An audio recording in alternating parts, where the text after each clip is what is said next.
கதையோட ஜாஸ்தி நீங்கள் பேசியிருக்கிறது ரொம்ப சந்தோஷமா இருக்கு. ஆக்சுவலாக வந்து ஃபர்ஸ்ட் வந்து நான் Maverick films and friends pictures பெரிய நன்றி சொல்லுவேன் லக்ஷ்மண் சார், வெங்கடேஷ் சார். ஏன்னா இந்த நான் சொன்ன மாதிரி கதை கேட்டோடனே இவ்வளோ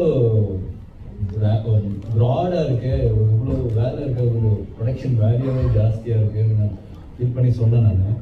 பட் அது சும்மா நம்ம வந்து கரியரில் படம் பண்ணும்போது பெரிய படம் பண்ணலாம், யாராவது ப்ரொடியூசர் பண்ணுவாங்களா, சும்மா ஒரு வால் போட்டு பார்க்கலான்னு சொல்லிட்டு தான் ஓகேன்னு சொன்னேன்.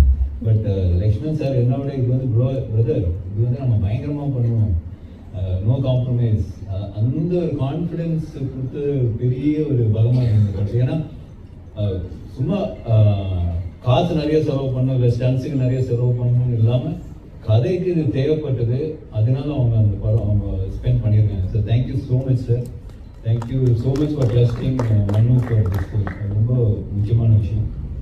அண்ட் மனு பற்றி சொல்லணும்னா அவர் வந்து மிஸ்டர் பர்ஃபெக்ட்னு சொல்லலாம் எல்லா விதத்துலையும்.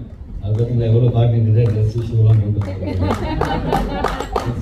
சரி, அந்த ஃபிலிம் மேக்கிங்லேயும் சரி, அவரோட பிஹேவியர்லேயும் சரி, எல்லாத்துலேயுமே வந்து பக்காவாக இருக்கணும். இதுக்கு சொன்ன மாதிரி give respect and take respect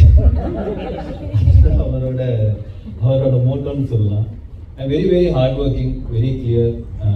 எல்லாருமே வந்து எல்லாத்துலேயும் வந்து கரெக்டாக இருக்கணும், எல்லா விஷயத்துலையும் கரெக்டாக இருக்கணுன்ற ஒரு குவாலிட்டி வந்து makes things easier in film மேக்கிங்னு சொல்லலாம். ஏன்னா நம்ம ஒரு சீன் பண்ணுறபோது சரி, அதுக்கான பிளானிங் ஆகும்போது சரி, ப்ரொடியூசர்ஸோடு உட்காந்து பிளான் பண்ணுறதும் சரி, இட்ஸ் பீன் ஃபேன்டாஸ்டிக். இது ஐ மீன் எல்லாருமே நாங்கள் ஒர்க் பண்ணியிருக்கோம். We all very close to him as a person, as a director, எல்லாமே வந்து அவ்வளோ க்ளோஸாக. இப்போ 3 years நம்ம ட்ராவல் வந்து இட்ஸ் பீன் பியூட்டிஃபுல்.